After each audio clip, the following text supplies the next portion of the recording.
प्रतिघात, जी हाँ, हिंदुस्तान का प्रतिघात और चाइना जिस तरह से स्थिति है चाइना की, समझ नहीं पा रहा है कि किस तरह से रिटेलिएट करे वो। और इस पूरे मामले को हम समझने की कोशिश करेंगे कि क्या है, चाइना क्या चाहता है और हिंदुस्तान को किस तरह से चाइना के साथ किस तरह से डील करना चाहिए। इस पूरे मामले को, पूरे प्रकरण को हम समझने की कोशिश करेंगे। हमारे साथ में है राष्ट्रीय सुरक्षा और विदेश मामलों के एक्सपर्ट देवंजन बोस साहब। बहुत-बहुत स्वागत है सर आपका। अंशुमान जी, बहुत बहुत धन्यवाद। तो सर ये मैं मेरा क्वेश्चन ये है कि डोकलाम, गलवान और पेंगोंग लगातार चाइना की जिस तरह की हिमाकत बढ़ती जा रही है, क्या कहना चाहेंगे? हालांकि इस बार वो बुरी तरह से पिटा है पेंगोंग में।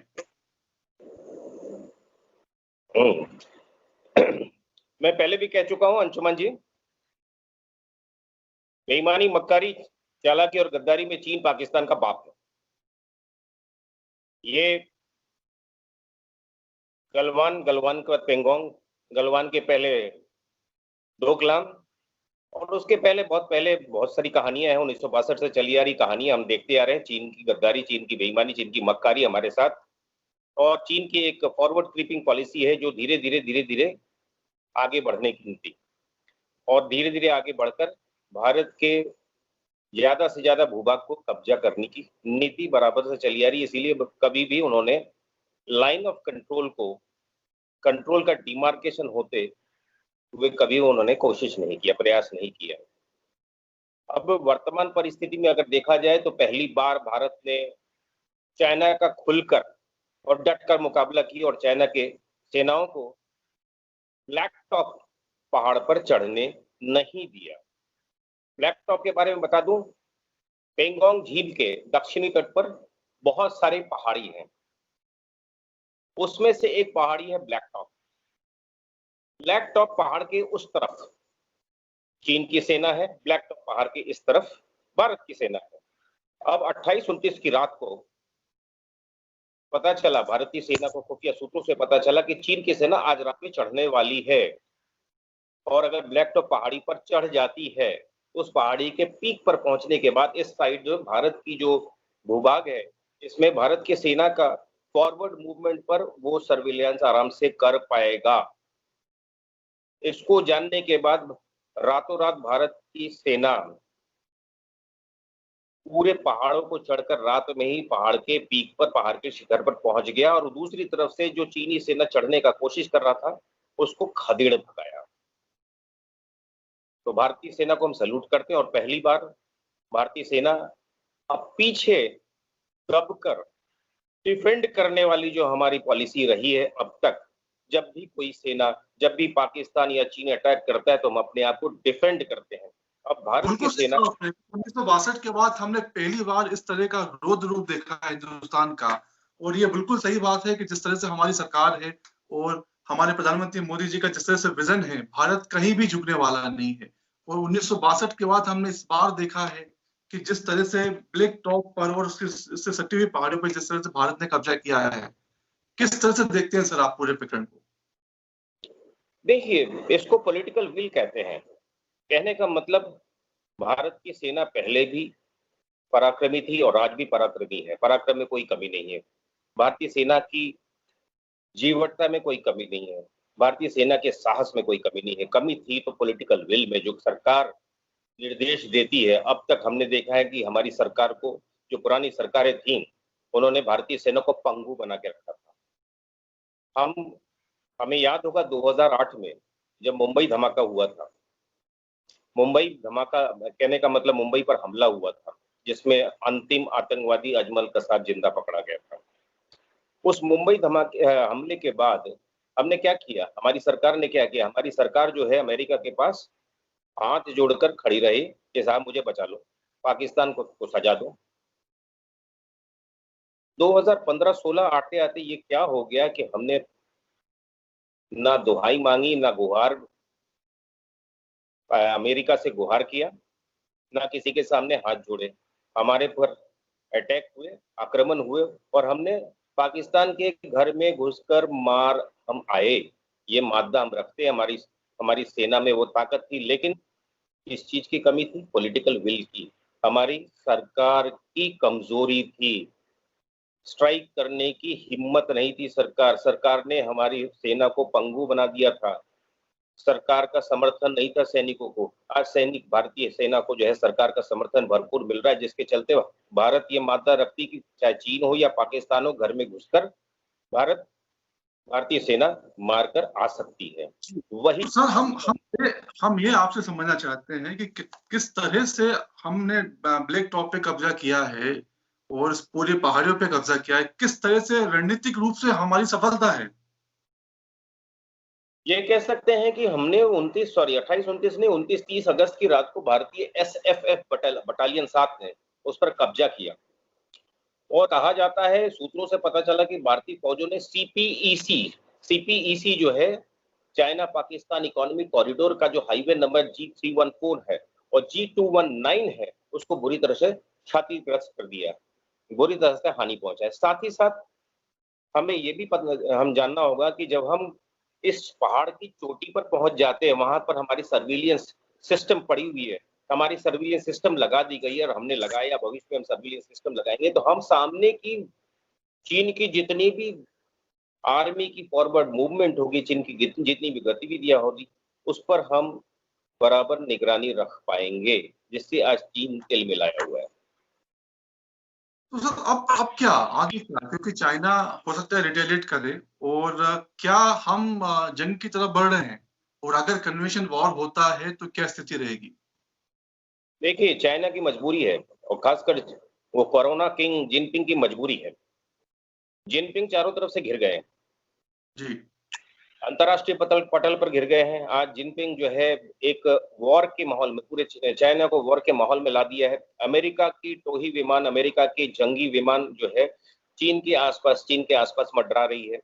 साथ ही साथ ताइवान भी जो है कमर कस के खड़ा है। साथ ही देखेंगे वियतनाम भी पीछे नहीं, और जापान के साथ की जापान भी जो है वो तैयार है, किसी भी वक्त जो है चीन पर आक्रमण कर सकता है। ऐसी स्थिति में चीन ने जो दुस्साहस किया था, इसके पीछे सबसे बड़ी कारण थी इंटरनल पॉलिटिक्स। चीन की इंटरनल पॉलिटिक्स में, इंटरनल प्लेटफॉर्म में जिनपिंग का गिरता हुआ ग्राफ। 2017 जब डोकलाम में उसे सफलता नहीं मिली, उसने जो दुस्साहस किया था, भारतीय सेना ने 73 दिन तक जो है वहां पर भारतीय सेना डटी रही, और बाद में उनको वापस जाना पड़ा। वहां से जिनपिंग का ग्राफ नीचे गिरता गया, और इतना गिर गया है कि आज की तारीख में उसके खुद के कम्युनिस्ट पार्टी के बड़े नेता उसके विरोध में मुखर हो गए हैं। कुछ लोगों को तो उन्होंने दबा दिया, जेल भेज दिया, कुछ लोग देश छोड़कर भाग गए, और कुछ को उन्होंने गायब भी करा दिया। ऐसी परिस्थिति में उन्होंने ये सोचा था कि इंटरनेशनल अटेंशन, खासकर कोरोना के बाद जो चाइना अलग थलग पड़ गया है, तो इंटरनेशनल